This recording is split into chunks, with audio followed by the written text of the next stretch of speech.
میلادالنبی صلی اللہ علیہ وسلم کی محفل منعقد کرنا۔ سوال: کیا مسلمانوں کے لیے یہ جائز ہے کہ 12 ربیع الاول کو نبی کریم صلی اللہ علیہ وسلم کی پیدائش کے دن کی مناسبت سے مسجد میں سیرت النبی صلی اللہ علیہ وسلم کی محفل منعقد کرے مگر دن کو عید کی طرح چھٹی نہ کرے؟ ہمارا اس مسئلے میں اختلاف ہے کہ کچھ لوگ اسے بدعت حسنہ کہتے ہیں اور کچھ اسے بدعت غیر حسنہ کہتے ہیں۔ جواب: مسلمانوں کے لیے یہ جائز نہیں کہ وہ 12 ربیع الاول یا کسی اور تاریخ کو میلاد النبی صلی اللہ علیہ وسلم کی محفل منعقد کرے۔ اسی طرح کسی بھی دوسرے نبی کی محفل میلاد منعقد کرنا جائز نہیں ہے، کیونکہ یوم پیدائش منانا دین میں نئی بدعت ہے۔ نبی کریم صلی اللہ علیہ وسلم نے اپنی حیات طیبہ میں کبھی بھی اپنا یوم پیدائش نہیں منایا، حالانکہ آپ دین کے مبلغ اور اپنے پروردگار کے طریقوں پر لوگوں کو چلانے والے تھے۔ نہ آپ صلی اللہ علیہ وسلم نے یوم پیدائش منانے کا حکم دیا، نہ خلفائے راشدین نے اسے منایا، نہ حضرت صحابہ کرام رضی اللہ عنہم اور نہ تابعین نے، حالانکہ وہ خیر القرون کا دور تھا۔ تو معلوم ہوا کہ یہ بدعت ہے، اور بدعت کے بارے میں رسول اللہ صلی اللہ علیہ وسلم نے ارشاد فرمایا: جس نے ہمارے اس امر دین میں کوئی ایسی نئی بات پیدا کی جو اس میں نہ تھی تو وہ مردود ہے۔ صحیح مسلم کی روایت میں ہے، جسے امام بخاری نے بھی تعلیقاً مگر صحت کے وثوق کے ساتھ بیان کیا ہے، کہ آپ نے فرمایا: جس نے کوئی ایسا عمل کیا جس پر ہمارا امر نہیں تو وہ مردود ہے۔ میلاد کی محفلیں منعقد کرنے کا حکم نبی کریم صلی اللہ علیہ وسلم نے نہیں دیا، بلکہ یہ بعد کے لوگوں کی ایجاد ہے، جس کی وجہ سے یہ مردود ہے۔ نبی علیہ السلام جمعہ کی خطبہ میں ارشاد فرمایا کرتے تھے: اما بعد فإن خیر الحدیث کتاب اللہ وخیر الہدی ہدی محمد صلی اللہ علیہ وسلم وشر الامور محدثاتها وکل بدعۃ ضلالہ۔ بہترین بات اللہ کی کتاب ہے اور بہترین طریقہ محمد صلی اللہ علیہ وسلم کا طریقہ ہے، اور سب سے زیادہ برے کام بدعات ہے، اور ہر بدعت گمراہی ہے۔ اس حدیث کو امام مسلم نے اپنی صحیح میں روایت کیا، اور امام نسائی نے جید سند کے ساتھ ان زائد الفاظ کو بھی بیان کیا ہے کہ وَكُلُّ ضَلَالَةٍ فِي النَّارِ، اور ہر گمراہی جہنم لے جائے گی۔ آپ صلی اللہ علیہ وسلم کا یوم پیدائش منانے کی ضرورت اس لیے بھی نہیں رہتی کہ آپ کی پیدائش سے متعلق واقعات کی تعلیم نبی صلی اللہ علیہ وسلم کی سیرت سے متعلق اسباق میں ہوتی رہتی ہے، نیز مساجد و مدارس میں آپ کی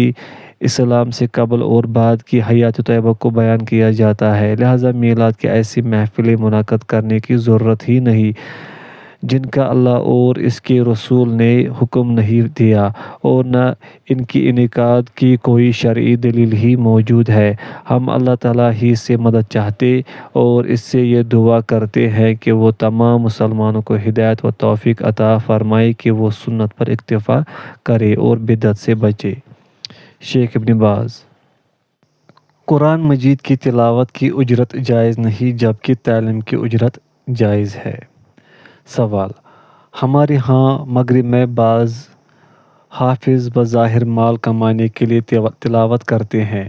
جب بھی ان کے لیے محفل قائم کی جائے تو اس میں شرکت کرتے اور الفاظ پر غور اور احترام تلاوت کے بغیر قرآن مجید پڑھتے ہیں۔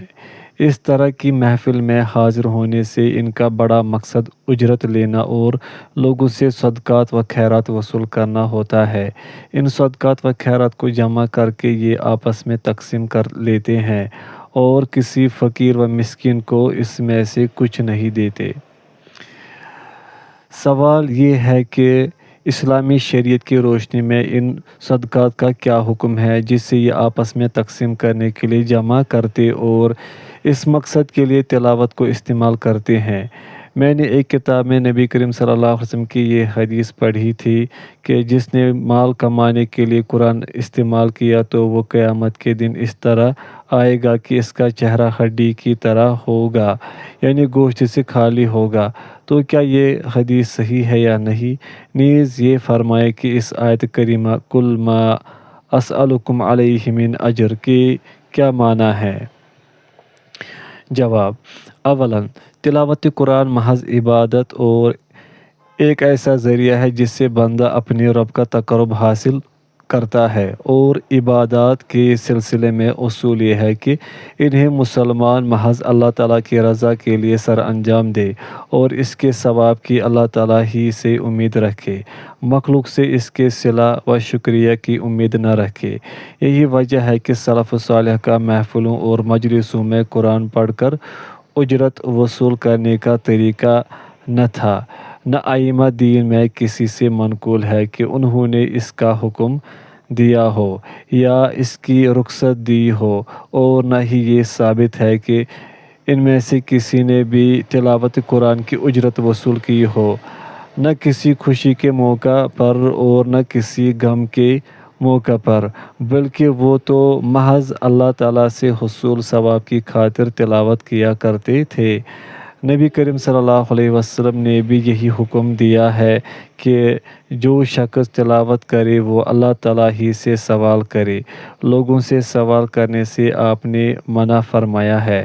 حضرت عمران بن حسین رضی اللہ عنہ سے روایت ہے کہ ان کا گزر ایک قصہ گو کے پاس سے ہوا جو قرآن پڑھ کر سوال کر رہا تھا۔ آپ نے انا للہ و انا الیہ راجعون پڑھا اور کہا کہ میں نے رسول اللہ صلی اللہ علیہ وسلم کو یہ ارشاد فرماتے ہوئے سنا ہے، جو شخص قرآن پڑھے تو وہ اللہ تعالیٰ ہی سے سوال کرے۔ ان قریب کچھ لوگ ایسے بھی آئیں گے کہ وہ جو قرآن پڑھ کر لوگوں سے سوال کریں گے۔ جامعہ ترمذی وغیرہ۔ باقی رہا قرآن کی تعلیم یا اس کے ساتھ دم کر کے اجرت لینا یا کوئی ایسا عمل جس کا نفع غیر قاری تک بھی پہنچے، تو صحیح احادیث سے اس کا جواز ثابت ہے، جیسا کہ حدیث ابو سعید میں ہے کہ ایک آدمی نے سورۃ فاتحہ کے ساتھ دم کر کے شفا حاصل ہونے پر مریض سے بطور اجرت بکریوں کا ایک روڑ لیا تھا، اور حدیث میں ہے کہ نبی کریم صلی اللہ علیہ وسلم نے ایک آدمی کی ایک عورت سے شادی کے لیے مہر یہ مقرر کیا کہ اسے جس قدر قرآن یاد ہے وہ عورت کو بھی یاد کرا دے، لیکن جو شخص نفس تلاوت پر اجرت لیتا ہے یا تلاوت کرنے والوں کی ایک جماعت کو اجرت پر بلاتا ہے تو وہ سلف صالح کی اجماع کے خلاف کرتا ہے۔ ثانیاً، قرآن مجید اللہ تعالیٰ کا کلام ہے، مخلوق کے کلام پر اس کی فضیلت اسی طرح ہے جس طرح خود اللہ تعالیٰ کو اپنے بندوں پر فضیلت حاصل ہے۔ تلاوت قرآن مجید تمام اذکار سے بہترین اور افضل ترین ہے، لہذا تلاوت کرنے والے کو چاہیے کہ وہ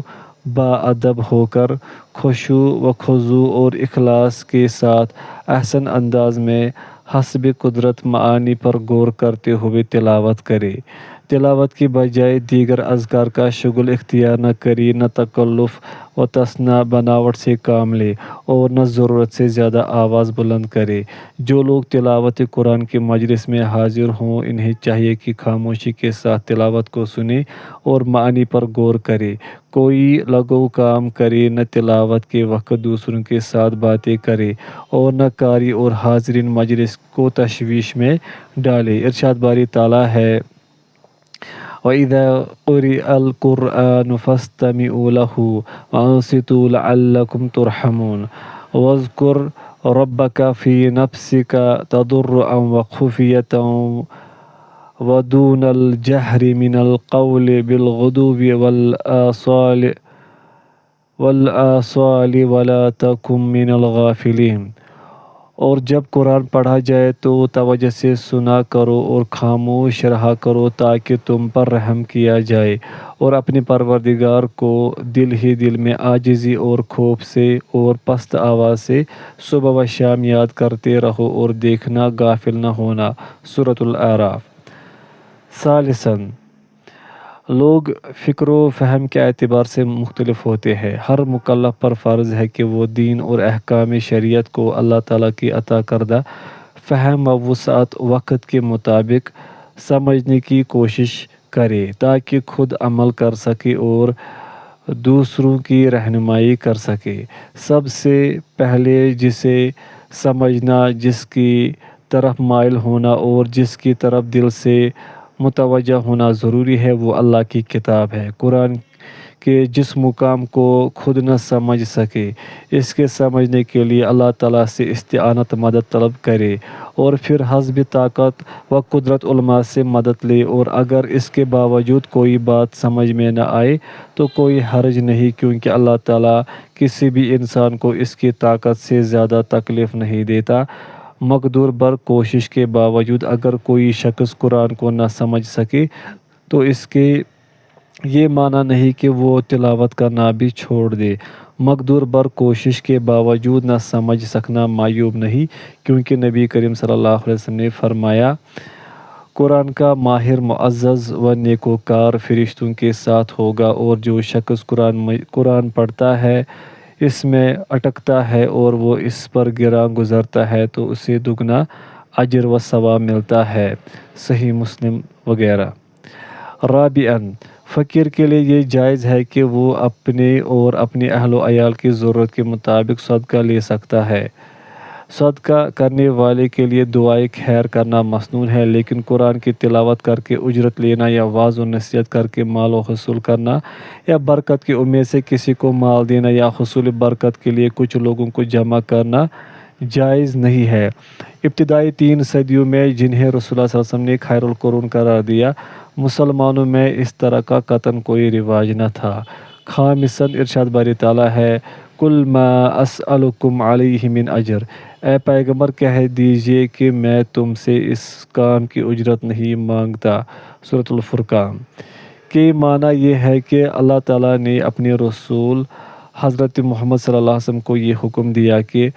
آپ اپنی قوم کو یہ بتائیں کہ آپ انہیں اللہ تعالیٰ کی طرف سے نازل کردہ دین و شریعت کی جو تبلیغ کرتے ہیں اور انہیں توحید خالص اور دیگر تمام احکام اسلام کی دعوت دیتے ہیں، تو اس پر ان سے کسی اجرت کا مطالبہ نہیں کرتے، بلکہ آپ یہ کام اللہ تعالیٰ کے حکم کی اطاعت اور اس کی رضا کے حصول کے لیے کرتے ہیں، اور اجر و ثواب کی صرف اور صرف اللہ تعالیٰ سے امید رکھتے ہیں۔ اللہ تعالیٰ نے آپ صلی اللہ علیہ وسلم سے یہ اعلان اس لیے بھی کروایا تاکہ آپ مشرکوں کے ان اوہام اور ظنون کاذبہ کا ازالہ فرما دے کہ رسول انہیں اپنی اتباع کی اس لیے دعوت دیتا ہے کہ اس کے ذریعے وہ مال کمانا چاہتا ہے یا قوم کی سربراہی چاہتا ہے، لہٰذا آپ نے ان کے سامنے یہ واضح فرما دیا کہ آپ انہیں حق کی دعوت محض اللہ تعالیٰ کی رضا کے لیے دیتے ہیں۔ اسی طرح دیگر تمام انبیاء کرام علیہم السلام نے بھی اپنی اپنی قوموں کو جو دعوت دی تو اس پر لوگوں سے کسی قسم کی اجرت کا سوال نہیں کیا تھا۔ اس جواب کے پہلے فقرہ میں حدیث عمران بن حسین کے حوالے سے یہ ذکر کیا جا چکا ہے کہ قرآن کو کمائی کا ذریعہ بنانا اور قرآن پڑھ کر لوگوں سے سوال کرنا منع ہے۔ باقی رہا یہ سوال کہ مانگنے والے کے منہ پر قیامت کے دن گوشت نہ ہوگا، تو یہ وعید ہر اس شخص کے لیے ہے جو کسی اضطراری حالت کے بغیر لوگوں سے مانگتا ہے، خواہ وہ قراءت قرآن کے حوالے سے مانگے یا اس کے بغیر مانگے۔ حضرت عبداللہ بن عمر رضی اللہ عنہما سے روایت ہے کہ نبی کریم صلی اللہ علیہ وسلم نے فرمایا، سوال تم میں سے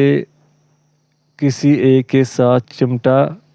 رہتا ہے حتیٰ کہ جب وہ اللہ تعالیٰ سے ملاقات کرے گا تو اس کے چہرے پر گوشت کا ایک ٹکڑا بھی نہ ہوگا۔ صحیح مسلم۔ ایک روایت میں الفاظ ہے، آدمی لوگوں سے سوال کرتا رہتا ہے حتیٰ کہ جب وہ قیامت کے دن آئے گا تو اس کے منہ پر گوشت کا ایک ٹکڑا بھی نہ ہوگا۔ صحیح مسلم۔ حضرت ابو ہریرہ رضی اللہ عنہ سے روایت ہے، جو شخص اپنے پاس زیادہ مال جمع کر لینے کی غرض سے لوگوں سے سوال کرتا ہے تو وہ آگ کے انگاروں کا سوال کرتا ہے، اب چاہے ان کو کم کر لے یا زیادہ کر لے۔ سنن ابن ماجہ۔ جو آدمی لوگوں سے قرآن کے حوالے سے مانگتا ہے، اگر فقیر ہے تو حدیث عمران کی مصداق ہے، اور اگر صاحب دولت ہے تو وہ ان تمام احادیث کے مصداق ہے۔ سوال میں مذکور حدیث کے الفاظ ہمارے علم کی حد تک کسی صحیح حدیث میں نہیں ہے۔ واللہ اعلم۔ فتویٰ کمیٹی۔ کیا رسول اللہ صلی اللہ علیہ وسلم نے حضرت علی رضی اللہ عنہ کے لیے خلافت کی وصیت کی تھی؟ سوال۔ ان لوگوں کے بارے میں کیا حکم ہے جو یہ کہتے ہیں کہ رسول اللہ صلی اللہ علیہ وسلم نے حضرت علی رضی اللہ عنہ کے لیے خلافت کی وصیت کی، لیکن صحابہ کرام رضی اللہ عنہم نے ان کے خلاف سازش کی تھی؟ جواب: شیعہ فرقہ کے سوا مسلمانوں کے دیگر فرقوں میں سے کسی کا بھی یہ قول نہیں ہے، اور یہ ایک باطل قول ہے۔ رسول اللہ صلی اللہ علیہ وسلم کی احادیث صحیحہ سے اس کا قطعاً کوئی ثبوت نہیں ملتا، بلکہ بہت سے دلائل سے یہی ثابت ہے کہ آپ صلی اللہ علیہ وسلم کے بعد خلیفہ حضرت ابوبکر صدیق رضی اللہ عنہ ہوں گے۔ اللہ تعالیٰ ان سے اور دیگر تمام صحابہ کرام سے راضی ہوں۔ لیکن رسول اللہ صلی اللہ علیہ وسلم سے اس مسئلہ میں کوئی نص صریح ثابت ہے، نہ آپ نے اس کے لیے کوئی قطعی وصیت فرمائی ہے۔ ہاں، البتہ آپ صلی اللہ علیہ وسلم کے کچھ ارشادات سے اس سلسلے میں رہنمائی ضرور ملتی ہے، جیسا کہ آپ صلی اللہ علیہ وسلم نے مرض الوفات میں حضرت ابوبکر صدیق رضی اللہ عنہ کو حکم دیا کہ وہ لوگوں کے نماز میں امامت کرے۔ جب آپ صلی اللہ علیہ وسلم کے بعد امر خلافت کا ذکر ہوا تو فرمایا: اللہ تعالیٰ اور مومن ابوبکر کے سوا ہر کسی کا انکار کرتے ہیں۔ صحیح بخاری۔ یہی وجہ ہے کہ رسول اللہ صلی اللہ علیہ وسلم کی وفات کے بعد صحابہ کرام رضی اللہ عنہ نے حضرت ابوبکر رضی اللہ عنہ کی بیعت کی۔ بیعت کرنے والوں میں خود حضرت علی رضی اللہ عنہ بھی تھے۔ تمام صحابہ کرام کا اس بات پر اتفاق تھا کہ حضرت ابوبکر رضی اللہ عنہ ان سب سے افضل ہے۔ حدیث ابن عمر رضی اللہ عنہما میں ہے کہ حضرت صحابہ کرام رضی اللہ عنہم نبی صلی اللہ علیہ وسلم کی حیات طیبہ ہی میں یہ کہا کرتے تھے: نبی کریم صلی اللہ علیہ وسلم کے بعد اس امت کے سب سے بہترین انسان حضرت ابوبکر رضی اللہ عنہ، پھر حضرت عمر رضی اللہ عنہ اور پھر حضرت عثمان رضی اللہ عنہ ہے۔ صحیح بخاری۔ نبی کریم صلی اللہ علیہ وسلم بھی صحابہ کرام رضی اللہ عنہ کی اس بات کی تائید فرماتے۔ حضرت علی رضی اللہ عنہ سے بھی متواتر احادیث سے یہ ثابت ہے: نبی صلی اللہ علیہ وسلم کے بعد اس امت کے سب سے بہترین شخص ابوبکر رضی اللہ عنہ، ابوبکر صدیق رضی اللہ عنہ اور پھر ان کے بعد عمر فاروق رضی اللہ عنہ ہے۔ صحیح بخاری۔ حضرت علی رضی اللہ عنہ یہ بھی فرمایا کرتے تھے: اگر میرے پاس کوئی ایسا شخص لایا گیا جو مجھے ابوبکر اور عمر رضی اللہ عنہما سے افضل قرار دے تو میں اسے تہمت کی حد کے مطابق کوڑے لگاؤں گا۔ حضرت علی رضی اللہ عنہ نے کبھی بھی یہ دعویٰ نہیں فرمایا تھا کہ وہ امت کے سب سے افضل انسان ہیں، اور نہ کبھی یہ دعویٰ کیا کہ رسول اللہ صلی اللہ علیہ وسلم نے ان کے لیے خلافت کی وصیت فرمائی تھی، اور نہ یہ کہا کہ صحابہ کرام رضی اللہ عنہم نے ان پر ظلم کیا اور ان سے ان کا حق چھین لیا تھا۔ حضرت فاطمہ رضی اللہ عنہ کے انتقال کے بعد انہوں نے پہلی بیعت کی تاکید کے لیے دوبارہ بیعت کی، تاکہ لوگوں کے سامنے اس بات کا اظہار کر سکے کہ وہ جماعت ہی کے ساتھ ہیں، اور حضرت ابوبکر رضی اللہ عنہ کی بیعت کے بارے میں ان کے دل میں کوئی بات نہیں ہے۔ جب حضرت عمر رضی اللہ عنہ زخمی ہوئے اور انہوں نے اپنے بعد خلافت کے فیصلے کے لیے عشر مبشرہ، وہ 10 عظیم انسان جن کو زندگی میں ہی جنت کی خوشخبری دے دی گئی تھی، میں سے 6 آدمیوں کی مجلس شورا بنا دی، اور حضرت علی رضی اللہ عنہ کو بھی ان میں سے ایک تھے۔ تو حضرت علی رضی اللہ عنہ نے حضرت عمر رضی اللہ عنہ سے اس مسئلے میں ان کی زندگی میں کوئی اختلاف کیا تھا، نہ ان کی وفات کے بعد، اور نہ یہ کہا کہ وہ ان سب سے افضل ہیں۔ ان سب دلائل کے ہوتے ہوئے کسی کے لیے یہ جائز نہیں کہ وہ رسول اللہ صلی اللہ علیہ وسلم کی طرف یہ جھوٹی بات منسوب کرے کہ آپ صلی اللہ علیہ وسلم نے حضرت علی رضی اللہ عنہ کے لیے خلافت کی وصیت کی تھی، جبکہ حضرت علی رضی اللہ عنہ نے خود کبھی اس کا دعویٰ نہیں کیا تھا۔ صحابہ کرام رضی اللہ عنہم میں سے بھی کبھی کسی نے اس کا دعویٰ نہیں کیا تھا، بلکہ تمام صحابہ کرام رضی اللہ عنہ کا اجماع تھا کہ حضرت ابوبکر صدیق رضی اللہ عنہ، حضرت عمر فاروق رضی اللہ عنہ اور حضرت عثمان ذو النورین رضی اللہ عنہ کی خلافت صحیح تھی۔ حضرت علی رضی اللہ عنہ کو بھی ان کے خلافت کے صحیح ہونے کا اعتراف تھا۔ آپ نے جہاد اور شورا کے مسائل میں ان سے پورا تعاون بھی کیا۔ پھر صحابہ کرام رضی اللہ عنہ کے بعد تمام مسلمانوں کا بھی اس پر اجماع تھا، جس پر صحابہ کرام رضی اللہ عنہ کا اجماع تھا، لہٰذا اس کے بعد کسی فرد یا کسی جماعت کے لیے، خواہ وہ شیعہ ہو یا کوئی اور، یہ دعویٰ کرنا جائز نہیں کہ حضرت علی رضی اللہ عنہ وصی ہیں اور ان سے پہلے خلفاء کی خلافت باطل ہے۔ اسی طرح کسی کے لیے کہنا بھی جائز نہیں کہ صحابہ کرام رضی اللہ عنہ نے حضرت علی رضی اللہ عنہ پر ظلم کیا اور ان کا حق چھین لیا، کیونکہ یہ بات سب سے زیادہ باطل ہے اور ان حضرات صحابہ کرام رضی اللہ عنہ کے بارے میں سوء ظن، برا گمان ہے، جن میں حضرت علی رضی اللہ عنہ بھی شامل ہے۔ اللہ تعالیٰ نے امت محمدیہ کو اس بات سے پاک رکھا اور اس کی حفاظت فرمائی ہے کہ یہ کبھی ضلالت پر جمع ہو جائے۔ بہت سی احادیث میں رسول اللہ صلی اللہ علیہ وسلم کا یہ ارشاد گرامی بھی موجود ہے، میری امت کا ایک گروہ ہمیشہ حق پر کامیاب رہے گا، جامع ترمذی وغیرہ۔ لہٰذا یہ بات محال ہے کہ امت اپنے اشرف ترین دور میں باطل پر جمع ہو جائے، کیونکہ شیعہ کے بقول حضرت ابوبکر، عمر اور عثمان رضی اللہ عنہ کی خلافت باطل ہے۔ حالانکہ اس طرح کی بات صرف وہی شخص کہہ سکتا ہے جس کا اللہ تعالیٰ اور یوم آخرت پر ایمان نہ ہو۔ جس شخص کو اسلام کے بارے میں ادنیٰ سی بھی بصیرت حاصل ہو وہ ایسی بات نہیں کہہ سکتا۔ شیخ ابن باز: جس حجرے میں قبریں ہوں اس میں نماز جائز نہیں۔ سوال: میں نے ان بعض لوگوں سے جھگڑا کیا جو قبرستان میں نماز کے جواز کا فتویٰ دیتے ہیں اور اس مسجد میں بھی نماز پڑھنا جائز قرار دیتے ہیں جس میں قبر یا قبریں ہوں۔ میں نے صحیح اور صریح احادیث کے ساتھ ان کے شبہات کا رد کیا، لیکن انہوں نے میرے جواب میں یہ کہا کہ جب رسول اللہ صلی اللہ علیہ وسلم حضرت عائشہ رضی اللہ عنہا کے گھر میں دفن ہوئے تو پھر وہ کہاں نماز پڑھتی تھی؟ سوال یہ ہے کیا آپ کی قبر شریف حضرت عائشہ رضی اللہ عنہا کے گھر کے اندر تھی یا باہر؟ نیز انہوں نے یہ بھی کہا کہ رسول اللہ صلی اللہ علیہ وسلم اور صحابہ کرام رضی اللہ عنہم نے مسجد حرام میں بھی نمازیں پڑھی ہیں، حالانکہ وہاں حضرت ابراہیم علیہ السلام کی زوجہ سیدہ ہاجرہ رضی اللہ عنہا اور بعض انبیاء مدفون ہیں۔ تو کیا ان کی یہ بات صحیح ہے کہ حضرت عائشہ رضی اللہ عنہا رسول اللہ صلی اللہ علیہ وسلم کی تدفین کے بعد حجرہ میں نماز پڑھتی رہیں اور مسجد حرام میں حضرت ہاجرہ رضی اللہ عنہا اور بعض انبیاء کرام علیہم السلام کی قبریں ہیں؟ جواب: حضرت عائشہ رضی اللہ عنہا سے روایت ہے کہ رسول اللہ صلی اللہ علیہ وسلم نے اپنی مرض الموت میں فرمایا، اللہ تعالیٰ یہود و نصارہ پر لعنت فرمائے کہ انہوں نے اپنے نبیوں کی قبروں کو مسجدیں بنا لیا تھا۔ بخاری و مسلم۔ حضرت عائشہ رضی اللہ عنہا بیان فرماتی ہیں، آپ صلی اللہ علیہ وسلم کے اس بیان فرمانے کا مقصد یہ تھا کہ آپ اپنی امت کو ایسا کرنے سے ڈرا رہے تھے۔ اگر یہ بات نہ ہوتی تو آپ کی قبر کو بھی نمایاں کیا جاتا، لیکن آپ نے اس بات کو ناپسند فرمایا کہ آپ کی قبر کو مسجد بنایا جائے۔ صحیح البخاری و صحیح مسلم۔ ایک روایت میں ہے، آپ اس بات سے ڈرے کہ آپ کی قبر کو مسجد بنا لیا جائے۔ بخاری کی روایت میں الفاظ یہ ہے، میں اس بات سے ڈرتا ہوں کہ میری قبر کو مسجد نہ بنا لیا جائے۔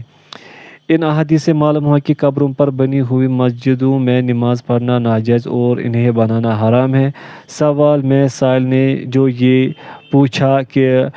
رسول اللہ صلی اللہ علیہ وسلم کی حضرت عائشہ رضی اللہ عنہا کے گھر میں دفن ہونے کے بعد حضرت عائشہ رضی اللہ عنہا نمازیں کہاں پڑھا کرتی تھی اور کیا آپ کی قبر گھر کے اندر تھی یا باہر؟ تو اس کا جواب یہ ہے کہ حضرت عائشہ رضی اللہ عنہا ہی ان صحیح احادیث کی راوی ہیں جن میں رسول اللہ صلی اللہ علیہ وسلم نے قبروں کو مسجدیں بنانے سے منع فرمایا ہے، اور یہ بھی اللہ عز و جل کی حکمت و مصلحت ہے کہ ان احادیث کے راوی حضرت عائشہ رضی اللہ عنہا ہے، لہٰذا اس سے معلوم ہوا کہ وہ اس حجرے میں قطعاً نمازیں نہ پڑھتی تھی جن میں قبریں تھیں، کیونکہ اگر وہ اس حجرے میں نماز پڑھتی تو ان احادیث کی مخالفت لازم آتی جنہیں انہوں نے خود رسول اللہ صلی اللہ علیہ وسلم سے روایت کیا ہے، اور یہ آپ کے شایان شان نہ تھا۔ باقی رہی یہ بات کہ حضرت ہاجر رضی اللہ عنہا یا بعض انبیاء مسجد حرام میں مدفون ہیں، تو اس کی کوئی دلیل نہیں۔ فتویٰ کمیٹی۔